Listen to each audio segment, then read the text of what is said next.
I worked out there for 3 years as being person number one on the ground, trying to build something out of nothing. And lesson number one, your references from Australia don't count for anything when you move. I was the BDR, I was the AE, had to pay my own way. You had to learn and do a lot of stuff from the ground up. I realized that if I was to have success here, I need other people to bring us into the room. That's what made all the difference. And suddenly, our revenue, which was heading downwards, started flattening, and then it skyrocketed. Meet Adam Frank, a leader who's bridged the worlds of technology and sales, from technical leadership to driving go-to-market strategy across Australia and Asia Pacific.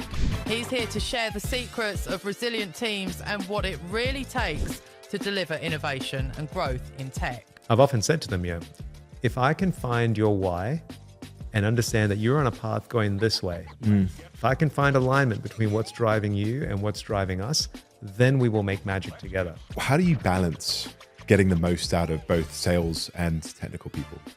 That is really hard. I'm going to start with that point. And I would say that today... What was the biggest unexpected change that you faced in going from sort of technical leadership to full GTM leadership? There were definitely a lot of lessons. I think the starting point was certainly that realization of... Thank you so much for joining me on the podcast. We first met probably 6-8 weeks ago at a pavilion event. Yes. And I didn't know, I hadn't met you before, didn't know where you were working, etc. But I actually just loved your energy straight away. You just had this really positive energy, and then we connected afterwards. So really excited to hear your journey, because you've got a really, really interesting one of moving from tech as software development, solution consulting into go-to-market leadership. And that's an amazing journey, which I'm excited to drill into today. I wanted to kick things off by jumping into that piece of going from solution consulting leadership into go-to-market leadership. That's a big move. What was the biggest unexpected change that you faced in going from sort of technical leadership to full GTM leadership? Yeah, first of all, thanks so much, James, for having me on the show. Really appreciate it. And really enjoyed some of the guests that you've had on here before. So, thank you. Fantastic content to kind of learn from and appreciate that. When I think about the transition from, being an SC leader formally into a GTM leader more generally, I think one of the things that can be hidden in someone's background is that I did have a lot of opportunities to run GTM plays well before I got into that role. So I work for a US-based SaaS vendor now, but prior to that, I did work for an Australian software company, and I had a fantastic opportunity where they allowed me to actually relocate to the UK. So I worked out there for 3 years as being person number one on the ground, trying to build something out of nothing. And lesson number one, your references from Australia don't count for anything when you move. So I was the BDR, I was the AE. I had to pay my own way. You had to learn and do a lot of stuff from the ground up. And 3 years of that teaches you a lot. So while once I joined my current employer as an SC leader, I did feel like I'd kind of had a good sort of, as you call like the battle scars experience of like, what's it like to carry your own bag and to try and do it all. And it's a big move, and it's a brave move to try anything new. So, even going back to that company, which one was that? That was Squiz. That was Squiz. So you went out to the UK. Was there something in your mind that had changed where you said, I want to take on this kind of, I think, quite a daunting task, go to a new country and do something that is very different in terms of what your experience had demonstrated success in? Yeah, look, I think that's the ambitious, hungry person that lives inside many of us. So I had just gone on a holiday out to Europe for the first time with my wife, and kind of just realized that there's so much opportunity out there. Like, I think for those of us who've lived and worked in Australia, which had been most of my life, you kind of forget that we're actually quite small just in the Australian market, and there's so much that's out there. And it really made me think, like, there's so much that you can achieve, so much that you could do. And it just made me want to think, you know what? We have no children. Now's the time to experiment. Now's the time to have a go and see what works. And if we fail, so be it. We'll come home with a bag full of stories at worst case. And I think there was just that feeling of, I want to see if I can do this. I really want to know, can I actually be successful? Because even the roles I'd had prior to that, a lot of it was being that bridge between technology and the business, like subtly what is pre-sales, right? Like that bridge between those places. Yeah. So I felt like I understood it, but having not actually been directly responsible, you often question, can I actually do it? And this was the chance to find out. And when you reflect back on that time in the UK, is there anything that stood out as a lesson, or of going like, this is harder or different than I expected? Yes, there were definitely a lot of lessons. I think the starting point was certainly that realization of, even though I had relocated within a company, it didn't matter because my brand had no recognition in a new market, and the customers that I'd worked with previously had no mention or relevance. You with Squiz in Australia Yes, first? Okay, that's and right. then So you went out to the UK to set them up and launch them there. Yeah, well, I was launching their a CRM and marketing automation practice, in fact. So something which they didn't have a lot of experience with at the time, but certainly was an opportunity for them to explore. And they were willing to take a gamble on me, which I greatly appreciate as well. But I think in those early sort of periods, a lot of it was just realizing that the playbooks that I'd run in Australia were not going to work. A lot of this was going to come down to hard work, but also an understanding where was the opportunity. So, because I'm technical, I like the idea of breaking a big problem down to small pieces. I'm a first principles thinker, so you kind of think, all right, well, where are the people who buy stuff? Where do they go? How do they hear about us? And for me, it meant aligning myself with some vendors that I knew could give me access to distribution. And I just thought, if I can be that trusted, safe pair of hands for them, they're more likely to send leads my way. So my initial efforts at, how do you actually create demand? It wasn't me I tried waving the flag of my brand. It didn't get too far.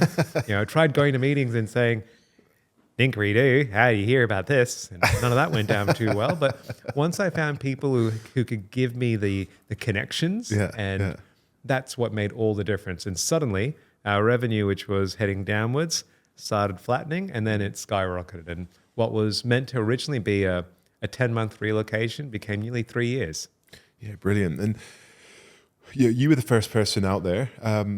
What did the team building process look like whilst you were out there, and how did you think about what resources you needed to pull in according to the requirements you had? So the number one thing I was thinking about at the time was I need to be able to replace my role. So every person that I met, I looked at through the lens of, can you do what I do? Or can you do what I do when you're supported with other people who are there locally? And it creates an incredible pressure because trying to find people that are like yourself isn't actually the best way to build a team. And I'm sure you probably appreciate this as well. You normally look for complementary skills as opposed to replacement skills. But that created a unique challenge for me. My first hire there, absolutely amazing talent. She was a couple of years out of Accenture. And I've always had this view, people who've done a couple of years of hard work in an environment like that, 2 years at Accenture felt like 10 years out in the real world. And was a fantastic first hire because she was actually someone I looked at and thought, with the right coaching and mentoring, you can actually replace me. And when replacing you was as the regional leader for Squiz in UK, that was what you were thinking of? So Yeah, I want to build this, hand it over, and then be able to migrate back? So if my goal was to come out and to build this CRM and marketing sort of practice, my mindset was I needed to be able to leave here and know that there was a practice leader who could continue growth of the market, growth of the business development, and most importantly, build successful customer outcomes. Because, the role when you're person number one is not obviously just sales. It's not just marketing. You're responsible for delivery as well. So I would sell the thing and then need to be hands-on in the client workshops trying to deliver it. And when you're a team of one, you quickly realize doing that means that you're not trying to bring in the next customer either. So, and was Squiz you talk about the delivery practice, consulting practice, was it its own SaaS platform as well? So it was CRM platform that you would then implement. So Squiz had its own technology that was more in the website side of things to begin with. And, like many technology companies, they'd sort of transitioned from being an on-premise product to a SaaS product. So they'd gone through a significant amount of business change and they'd looked at what were the complementary technologies that support it.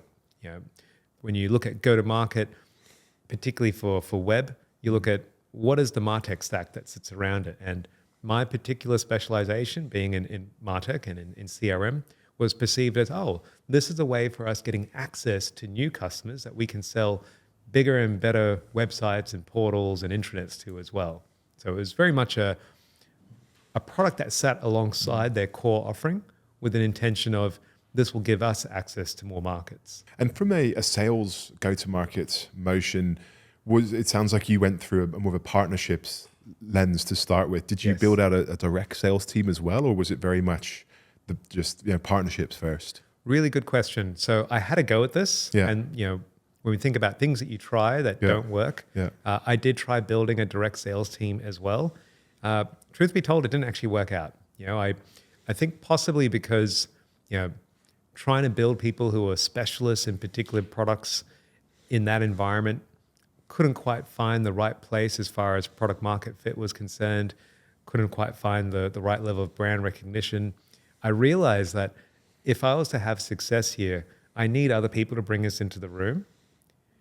If I was going to rely upon my own company, I needed to look less at people who specialized in our space and more other salespeople, right? So the folks who are already within the Squiz group and were selling other pieces of technology, how could I enable them to be excited about the same products that I was working on? So it did take a couple goes to sort of find the right balance. And thankfully, by the time I left, one of the most successful reps in the business was someone who was conversant across all technology. And I realized that the investment that you make into enabling these other sellers to sort of understand, how does your product, your line of business fit into what they already know and what they're already familiar with? That was the key to success in that particular environment. It's interesting talking about partnerships, and this was 8-10 years ago for yourself, and partnerships in channel isn't new at all, but I feel that in today's world, it's more important than it ever has been. I almost feel like that, were you potentially a first mover in go-to-market, like really focusing on that. But the concept of channel, partnerships, ecosystem is really important. I think particularly for professional service type firms, people buy based on relationship and referrals. So I guess you figured that out like sooner rather than later, which was was I guess, but contributed to your success as well. What were some of the other skill sets that you built, and how did you? You had the first person out of Accenture that you hired. What were some of the other capabilities that you looked to build? So for me, a lot of what I think is in success comes back to your resilience, your ambition. How do you actually feel about the concept of hard work? And oddly enough, this is not technical. This is not even pure sales skills or anything like that. So I was hiring people in their mid-20s who had done maybe one job out of uni and were trying to grow. Because my view was, if I find people at that point and they show that they're coachable, I can mold them whichever direction that we kind of need to go. So particularly when you're that small, everyone is both a mini BDR, they have to be a mini account exec, they're doing a little bit of customer success, they're obviously doing delivery as well. So it's like you're hiring, or at least trying to hire, people who are supporting you in the sales front while also supporting you in delivery. And there's no real one size fits all there. So all I could do was look for people who I felt had the potential or the talent that was inside them. And it was honestly a very challenging experience trying to find people like that. Yeah, I want to double click on that piece in particular, because it sounds like that was your indexing criteria on those characteristics. I think I picked up there the hard work, the drive. What are some of the other things that you indexed on then? And I guess if we brought them fast forward to today, has anything evolved on that journey over your leadership? It's an excellent question there. When I think about what was it that I was focused on in terms of skills, if I could give you an uncomfortable situation during the interview process, it showed me so much about what would you be like in front of a customer. So the question that my candidates, later colleagues, grew to hate was the one that I'd ask them. I'd say, is it okay if I put you on the spot? And there's no way you can answer that question, fairly, because by definition, I have put you on the spot just by asking you this. And we ran our interviews in a nice boardroom. There was a whiteboard. I would have found something in their resume which told me something which they understood at a complex level. I had mechanical engineers, I had hired people from chemistry backgrounds. So I would say, hey, I saw that you wrote a paper on blah. here's a whiteboard marker. I don't know anything about this. Explain it to me. Talk me through it. And the way that someone could visualize the concept, break it down, how they articulated it on a whiteboard tells you so much about how their brain works, how they structure things. The people I really appreciated were the ones who would take the whiteboard marker and they would sit down, sort of give themselves a good 5-10 seconds to collect their thoughts, and it was often a very quick qualification test to see the person who runs straight up and starts drawing. It's like, are you just a little bit too excited? Is this what you're going to be like in front of a customer? Because truth be told, we need people who are thoughtful. We need people who are considerate and are good listeners first. So yeah, it was one of the things I actually used to always enjoy doing. Yeah, that's awesome. And I'm not sure the percentage, but part of what you're evaluating is their approach to it. And then potentially even the minority, is actually the delivery. Yes. Yeah. So there's so many different proxies that come out of that experience that it would quickly tell me, are you going to be a good fit for this environment? Because if I know that I'm trying to assess for things like resilience and staying on your toes and are you going to do the work, how you show up in those environments is going to tell me, will you be able to keep pushing? When the going gets tough, do you have what's necessary that's inside to get you there? Yeah, what you were looking for is, for many, I would describe as a unicorn, someone that can be a BDR salesperson, then do delivery as well. I mean, that's a 360 business all in one person. How often did you find candidates that were strong at both? And did you find that one was more important than the other, or did you potentially go for some that were stronger on the biz dev side and then some that were stronger on the delivery side? So if I think about the success cases, I did end up finding 3 people who became the nucleus of our team. Yeah. And then from there forward, we started then building a little bit more specialization. Because I think that initial starting point, you needed to kind of hold out for the unicorns. And again, because I was hiring at the younger age brackets, I could afford to kind of meet a lot of people to try and find who are the few that kind of step up above and beyond. And when they stand out, they really leave a mark on you. And like you made the comment, you asked a question earlier, what have I learned from there that affects me to today? That first hire that I mentioned from Accenture, I still use one of her presentations as almost like a yardstick for people that I interview today. Because I think to myself, if you could prepare like this for a presentation 10 years ago, before we had ChatGPT to sort of do a lot of heavy lifting, what more can I expect out of talent today? Because just the same as technology enables us to move further and faster, as a hiring manager, my expectations have gone up on every single person I meet as a result. When you're interviewing someone today, and I love that example of getting them to use the whiteboard, but is there anything that is an immediate red flag when you're interviewing someone? They lose it straight away by doing something or saying something? There's probably a few things that kind of stand out in the first couple minutes. Unfortunately, for better or worse, I do care about punctuality. So if someone shows up late, I am instantly asking myself the question, will you show up late to a customer meeting? I keep thinking an interview is like a pitch. You are pitching the best product ever yourself. So you'd never show up late to a customer pitch. Why would you show up late to an interview? I think that in that first couple minutes, particularly today in the modern era, sellers should be viewing themselves and their prospective customers on an even basis. So there's a certain kind of integrity they need to have, a certain degree of respect they need to have for both the prospect and themselves, which sets up the whole power dynamic. When a seller comes in as a supplicant, it shifts the power dynamic, and you can see this in the interview. If someone's applying to hit an account executive role, I don't want them to come in and then just sort of meekly wait for questions.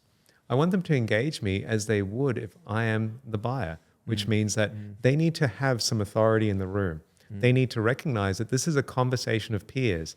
Both parties are evaluating each other. Now, we do this in a sales cycle, right? Like we recognize that the seller is qualifying the buyer just as the buyer is qualifying the seller. The same is true in an interview process. I think when you're trying to find good GTM operators today, you have to recognize that if they're not willing to actually do that with you in the hiring process, it sets a tone for what are they going to be like in the sales process. And I can usually pick up on that really early in the conversation just by are they actually asking questions? And if the first 10 minutes has been all one way, I already know, all right, this is going to be an interesting dynamic when I'm expecting you to lead a customer because you're not showing me that you can lead me. Yeah, no, I like that a lot. And it's a bit like the whiteboard scenario. What you say is not necessarily, you could say what you say, it could be wrong, but it's how do you approach it? How do you handle the particular situation? Yeah, no, that's true. And I think people do get confused in that. Well, one of the things that I've noticed, in our journey here with Bluebird, and I've, like yourself, done a lot of sales hiring over the years. We work with some smaller startup, scale up, maybe seed or Series A companies. I'd say startup on the way to scale up, and a lot of people are looking for someone that's been in a similar sort of scrappy environment. They've done something similar. They've got those kind of entrepreneurial traits. They've got that drive. They're a bit of a risk taker in places.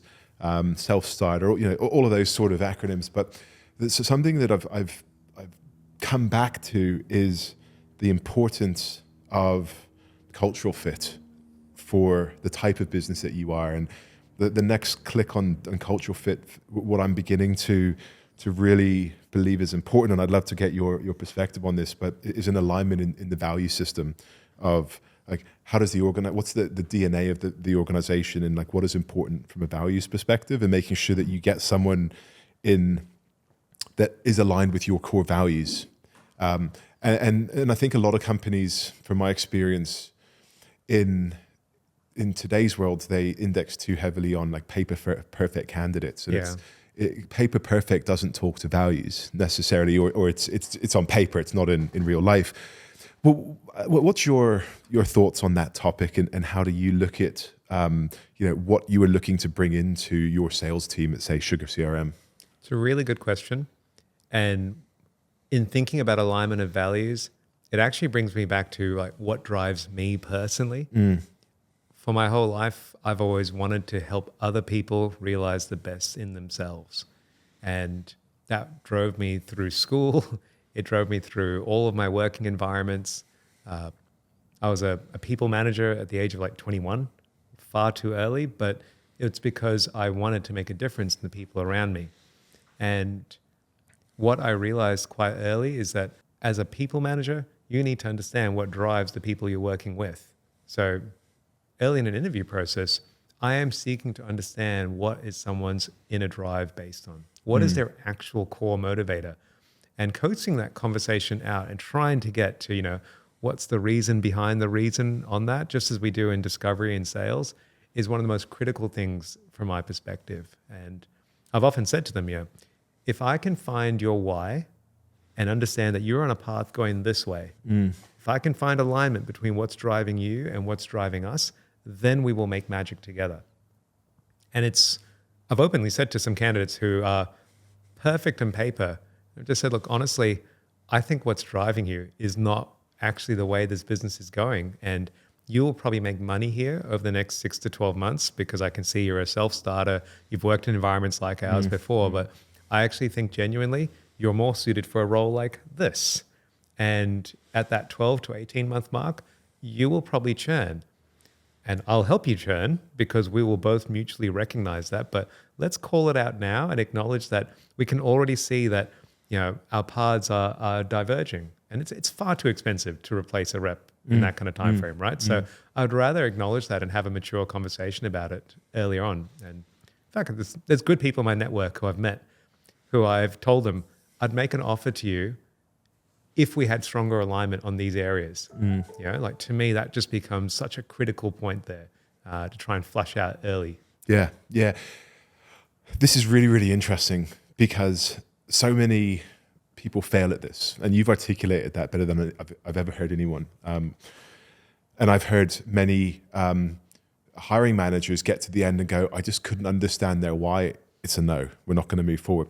So I want to come back. If you could share, again, if you're able to articulate it, what is your why, or say SugarCRM's why, and what are some of the things that you're looking for from I guess I'll call it a partnership in terms of a salesperson, and what is it that you believe would be compatible in terms of what someone else would be looking or what they would be looking for?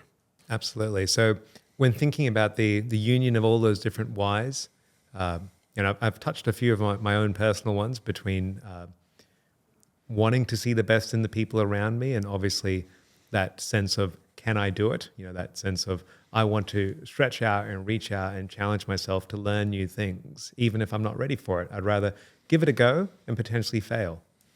That's drawn me to a series of small businesses early in my career. So I got to do the scrappy, pull up your sleeves kind of things for a lot of my career. Today, when I'm out there hiring, I have that same mindset. So I work for a company called SugarCRM. We have the largest SaaS companies in the world in our product category. People who come out of those environments are typically not suited for us. So if you've got a big name brand, if you've come out of an Oracle, an IBM, you're probably not going to be successful at SugarCRM, because you may not realize how much support you get from the brands that you've sold with. And I've seen those types of sellers burn out and fail in my business. So when I'm looking for people, I'm looking for that same sense of someone who's choosing not to be in an absolute category leader, someone who's actually looking for that challenge, asking themselves, can I do it? Can I do something different? Because Sugar has made a choice to try and do something different, right? And it operates quite differently to many American SaaS businesses. One of the reasons I chose to join them was because at the time, their CEO was a boy from Melbourne, right? He was a guy living in Australia who was an absolutely decent bloke to go and have a beer with. And you'd sort of ask yourself, how do you have PE back to US SaaS firms having an Aussie bloke running them, right? Like, just such a total rarity. So I joined them for the opportunity to actually build a relationship with people at that level and to give me exposure to PE-backed businesses, to boards that function and think a little bit differently. And what I've realized is that everyone who is successful in our business has got that sense of, I know that I'm going to have to pull up my sleeves. I know that I can't rely upon the big, well-known brand that everyone's got out there. I've got to be willing to do it myself, And you can work it out quite quickly. One of the questions I often ask people, if they've come out of a big company and they're trying to sell me on this, that they're actually up for this, I tell them, talk to me about what your first 2 months of enablement was like in that company, because that tells me what your expectations are. And if it sounds like an all singing, all dancing, glossy enablement program, it's not to say that ours is bad, but I'll be able to see the difference very quickly. It's like, we're not $1 billion company. We don't have $1 billion enablement program. We're okay with that. We're looking for the people who can thrive despite those challenges. People who recognize that when you've got a CEO that you can go for a beer with, that gives you access. That gives you control, influence. There was a time where GTM teams recognize that they've got a huge opportunity to influence the direction of the product. Our teams have actually got that. Now, it takes a certain type of seller to say, you know what, I'm motivated by more than my pocket. I actually want to know that I can make a difference, not just in my day-to-day, not just in my family, but also in the direction and future of this business, because I've got that access. How do you uncover that with a candidate and sift through being told what you want to hear versus it being raw and honest?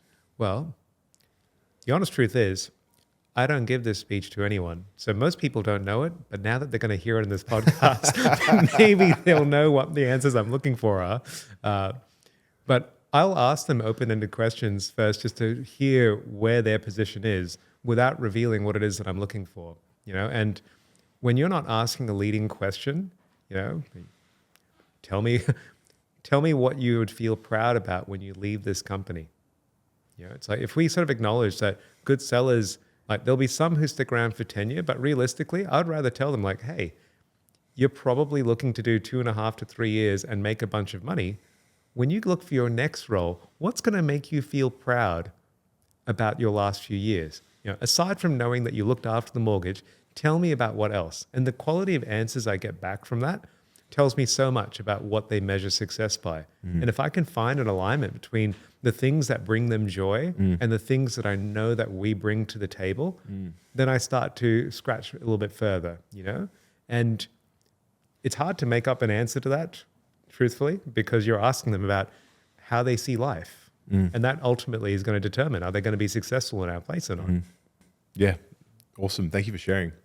I want to touch a little bit on the difference of managing and leading salespeople versus technical people, because they're often two different breeds. Not always, and it sounds like you've created and know how to foster unicorns, but how do you balance getting the most out of both sales and technical people? That is really hard. I'm going to start with that point.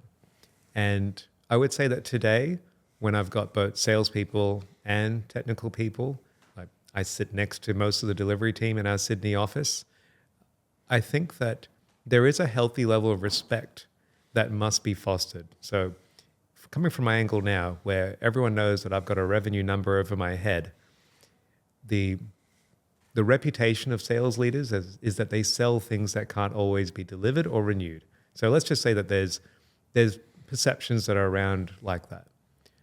I see my role as giving confidence to the delivery team that I have their back.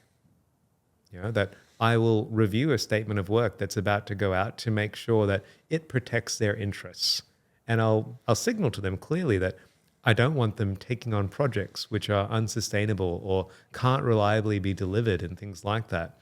And I think that, and this probably goes beyond just delivery, to be honest, but I think when you show people that you've got their interests in mind and that you consider what's important to them to be important to you, they're going to feel led. They're going to feel heard. They're going to feel like, okay, Adam's in my corner. I'm willing to go into bat. So understanding where those risk points are, I think is probably the most important thing. If I think about what I was like before I entered GTM, like there was a point where I was a dev team leader or running a practice of consultants and far more focused on the delivery side. It was the same thing. I used to just focus on, well, what are the things that are going to keep you guys up at night? Is it the fact that we signed off on a go live date that was completely unrealistic? And back then you'd think, who was that sales guy who signed off on that, right? Now I am that sales guy, or I manage the team of people who are those salespeople, and we have an opportunity to affect it. And you realize that, okay, if these are the people who are going to help you win business, why wouldn't we want to help look after them, right? And just to continue on this particular topic, what is the one thing that you think technical leaders underestimate in sales leaders and that sales leaders underestimate in technical teams? I actually feel like the answer is empathy in both ways. I think both parties have an opportunity to be very myopic about their world and to just focus on the one KPI which their executive leader has charged them with and said, you will care about this number, whether it's billable utilization or bookings or retention rate, whatever it is, and to care about that without realizing that for businesses to be successful, if I look at my APAC business, the reason it is successful is because we recognize the symbiotic nature of how all of these levers affect each other. And I think that until you've got a cross-functional respect for how no one is a winner on their own, you don't, even if you're not in enterprise sales, even in SMB sales and mid-market where we play, wins are team wins. And that team is not just the sales rep who ran something. It's a function of the delivery teams who help make the reference customers successful. It's the support team who made sure that your NPS stayed ridiculously high and that customers don't leave you because they're upset about things like that. And leaders who think that they're winning just because they're making their number without recognizing that a whole host of other people are the ones contributing to their success, that's the massive blind spot. And I think that honestly can go both ways. I think when you're on the other side of the fence and you're thinking about, how many first touch resolutions am I getting in a support team, or, how utilized is my team, you'd need to respect that, okay, my team is fully utilized because the sales team are also helping to sell enough project work, or my time to close a ticket is looking really good because ops put in the right systems to help us automate away a bunch of things. And it's probably just more the mindset of recognizing that we don't act in isolation anymore. Like, none of us are an island. Great answer. And I really believe, having worked at a number of software vendors, that's where there's a breakdown. particularly for regional offices, there is often a them and us sort of feeling. So how do you foster that culture where there is that symbiotic relationship? And do you have any frameworks or tools like OKRs that you use internally to bring everyone and unite everyone on a shared vision? It's a good question there. So this is a good opportunity to think about APAC being its own little world, right? It is like a little planet in and of itself. I think the hard part of that is that you can feel isolated from a global company, but the strong point is that you can lean into the fact that it's kind of you guys are the only ones in this time zone or this set of time zones. So for me, there are a series of things that I do and that we do as a group of leaders on this side of the world to keep everyone on the same page. The starting point is we do win wires across the company, and we make a standard practice that whether you're doing a win wire because of a customer that you've just signed or a project that's gone live, each win wire is going to heavily acknowledge all the parties that played a role. So I've read win wires where it's kind of like a sales rep just gets really excited about what they've achieved and they don't acknowledge all the people around them. We make an especially important effort to make sure that individuals are named from the delivery team. Like, Fiona really supported this customer very well. She got the customer to a place where they were trusting us such that the CSM could go in and facilitate the right conversation. The truth is, if she hadn't paved the way, there was no space for a CSM to walk. So we got to acknowledge that kind of stuff. And likewise the other way. So win-wire acknowledgement to me is one of the best ways of doing that because it's a public praise. And there is no excuse for, I think, skimping on public praise in my view. Like everyone should be looking for opportunities to be effusive about that. So we have Slack channels set up specifically to do that. That's probably the first one. The second one is having a monthly call where we do the entirety of APAC on a single Zoom call. And we've got structured time for every part of the business.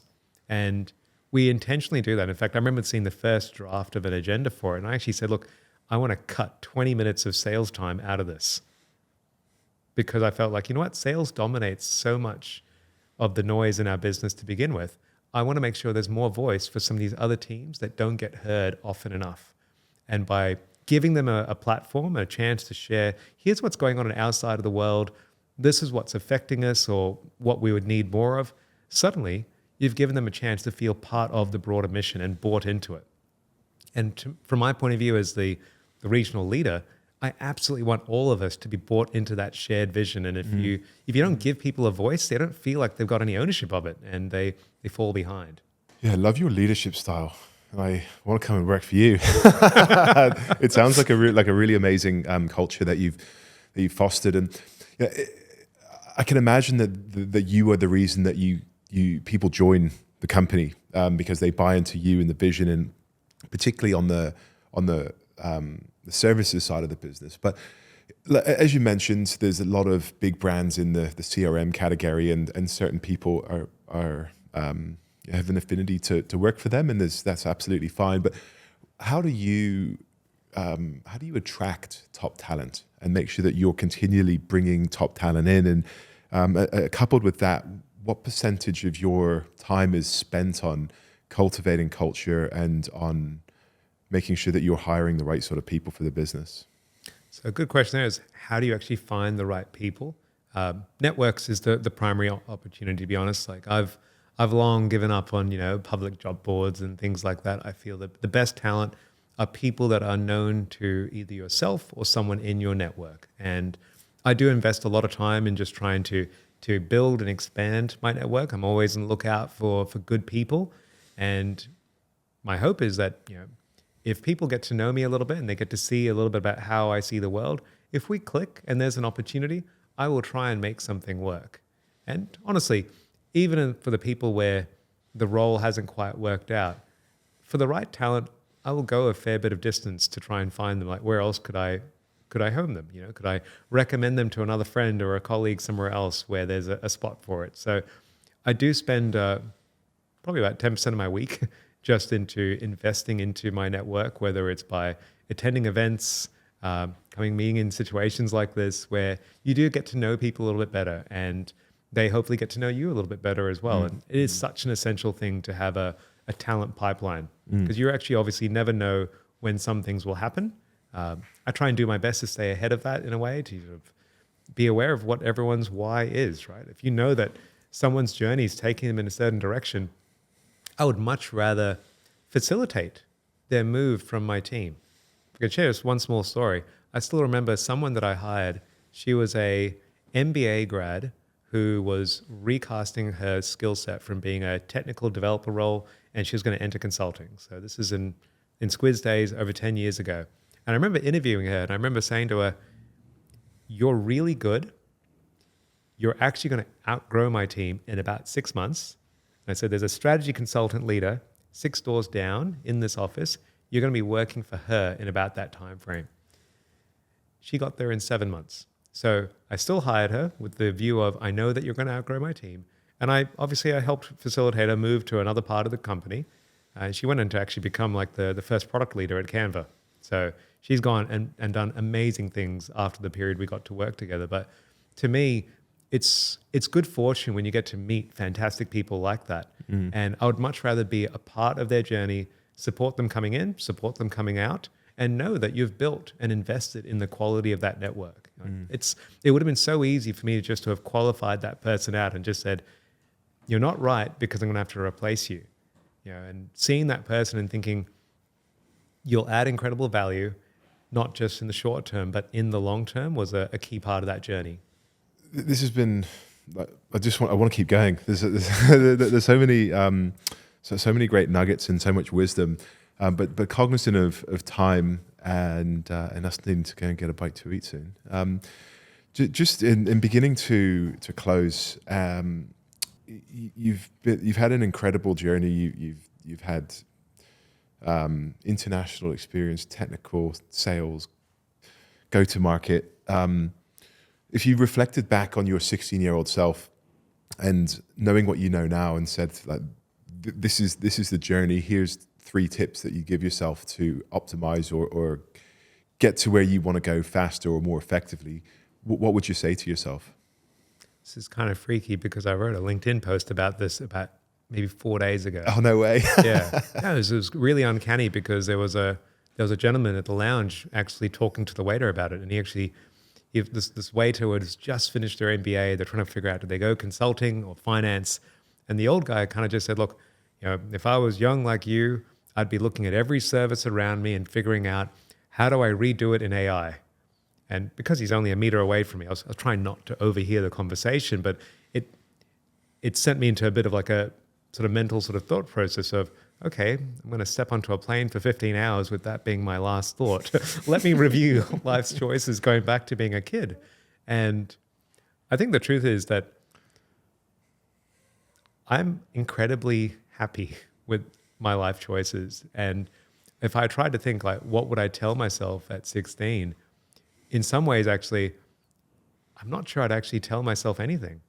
I actually love the idea that 16-year-old Adam, was doing contract work at that point for a software company in London, but doing it remotely, and still remember getting paid over PayPal.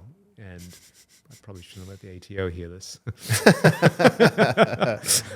They're not listening, not our audience. Yeah, not our audience. Fantastic. But honestly, 16-year-old Adam, he made some unusual choices as a teenager, but he landed himself into some tech roles really early. And I was fortunate enough to be in a family that actually had a personal computer, like in the family house. Like, I had a chance to write code when I was 5 years old, and that was what got me hooked on technology. And I think for me, a tension point for most of my adolescence going into young adulthood was, I like talking to people, but I like doing technical stuff. And where do you find the union? No one had described that there's actual jobs out there doing that at that point. But young Adam took a journey through all that and had to go through that discovery, and made a lot of friends, met the woman who'd become the love of my life and my wife. I wouldn't want to sort of give away any of the secrets that would have changed that path, I think. So I'm ultimately actually pretty happy with the choices that he made there.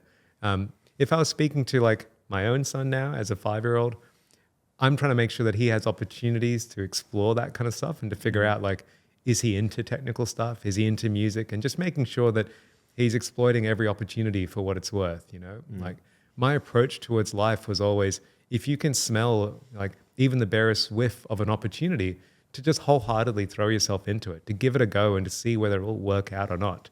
And that's the attitude or mindset I'm trying to cultivate in my own son. And it's what I would advise to anyone who's younger and trying to figure out, do they get into tech or do they get into something else, is give things a go and throw yourself headlong. You know, don't just dip your toe into it. Really give it a go with the recognition that you can fail and that's okay. You can try something else after that. You know? Yeah. Then just touching on your son and being very thoughtful of helping him. How do you as a high-performing executive balance work-life balance and family balance as well to make sure that everything is compartmentalized in the right proportions? Compartmentalizing is a huge challenge.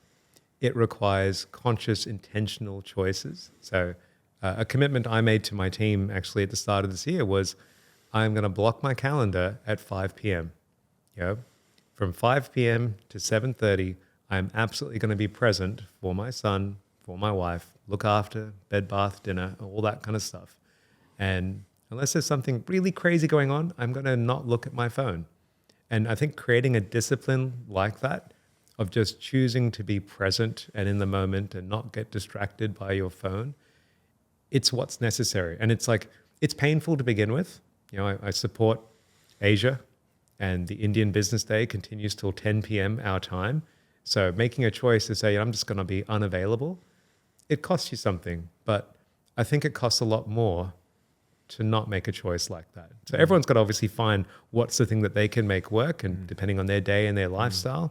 I think making some choices where you look at what are the compromises you need to make to make this work. So in a practical sense, there are people I see in my morning commute on the train who I know are doing the same thing as me, where they've done drop-off and they're on the train straight after that. And I think, you know, there's a few of them I've made friends with on the train where it's kind of like, oh, you know, like, how's your morning and things like that. And you realize each of these people are senior leaders in their own business, and they've had to go through the same process of going, you know what, I'm going to prioritize that hour in the morning to help my child get ready for school, pack their lunch, and be part of their morning, as opposed to just being locked up on calls with the US, which, to be fair, as an APAC leader, it is so easy to be on calls from 6 a.m. to 9 a.m. and to not actually see your kids before you get out the door.